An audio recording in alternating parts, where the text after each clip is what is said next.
So है guys, welcome back to my new vlog होइन। तपाईँहरूलाई फेरि पनि मेरो अर्को भ्लगमा स्वागत छ।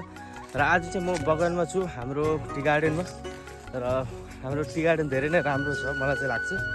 र भाइ साथै हामी टी गार्डनको टुर गर्दैछौँ आज, किनभने कोही बेला यस्तो फ्रेस मुडमा घुम्नु मजा पनि आउँछ होइन बगानतिर। सो माइन्ड पनि फ्रेस हुन्छ। सो गाइस यस्तो छ टी गार्डन, म तपाईँलाई देखाउने छु। ऊ त्यहाँ पर मेरो गाउँ छ हो।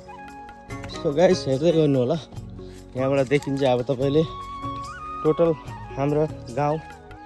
सो देख्नु सक्नुहुनेछ तपाईँहरूले, यहाँबाट देखिँदैछ होइन। मैले वाइड एङ्गल गरेको छु अलिकति, हेर्नु होला।